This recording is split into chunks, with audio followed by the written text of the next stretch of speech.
Good morning, good afternoon, and good night to everybody. I am Paul, and I am putting this update on my Omega Supreme cosplay. For the most part, I think he's just about done. There's obviously some painting to do and some details to work on, but and I'm gonna have to walk around with him fully on to see where the structural weaknesses are. And as you can see, there's still some tweaking of the paint that needs to be done. Some spots here and there, some of which I might leave as looking, try to make it look a little weathered. I have to paint the rails lines onto the legs, for example. But he's just about done. As I said, so I'll walk you quickly through it. Okay, so as you're probably aware, if you're familiar at all with G1 Transformers, in the second season, we were introduced to Omega Supreme. Omega Supreme was a Guardian Transformer Autobot who was in charge of protecting a city on Cybertron, the Crystal City, in the millions of years ago during the Great Wars. The Decepticon leader Megatron, for lack of a better word, transformed Omega Supreme's friends, the Constructicons, into the Constructicons that we know and love today. And they destroyed the city that Guardian Omega Supreme was guarding, and he vowed to get his revenge and chase them all the way to Earth. So fast forward to 1985, and that's exactly what he does, and became a very beloved part of the Transformers legacy. So this costume is based on primarily on the G1 version of the character. The main is a combination of inspiration. It's the G1 toy and the G1 cartoon. There's a lot of both in this costume, and I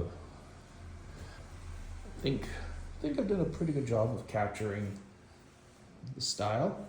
So if you saw the previous video, I've made a few changes since then.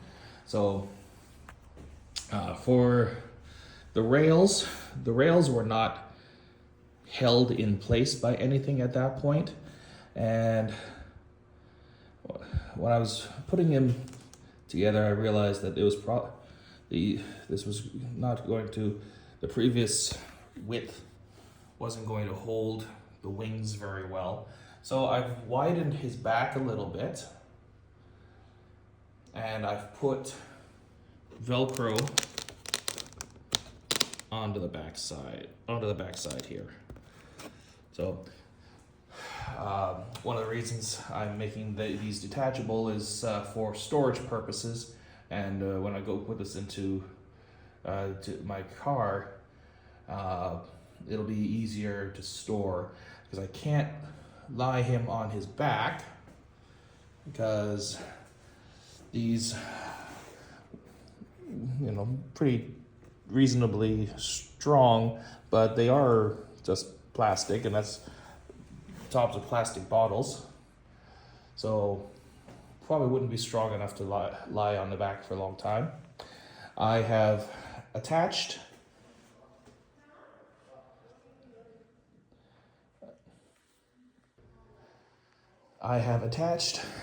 the arms to the straps here.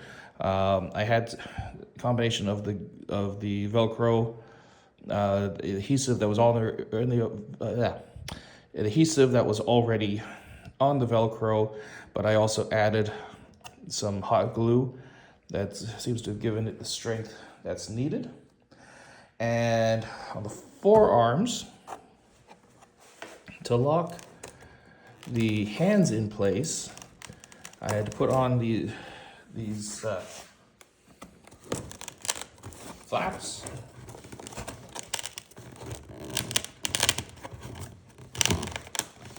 Which seem to have done their job quite well.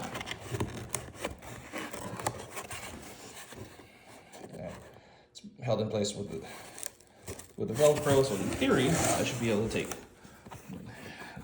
move my arm without the fear of the forearm sliding off anymore. I painted it to match.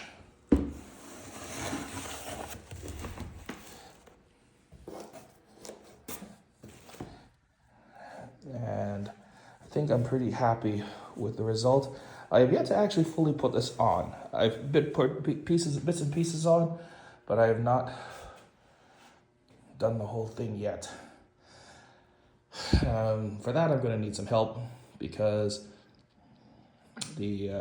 one of the issues I had with one of my previous costumes, which was Leader 1, was he had a tendency of sliding backwards and forwards, and at the con it was not particularly comfortable. In Omega Supreme, as you can probably guess, he is pretty back heavy. So, and that was before I put on his helmet. So I'm gonna get some help to put him on, and then make some determinations about how to secure him properly so that the torso is facing in the right direction and not forcing me to look up all the time.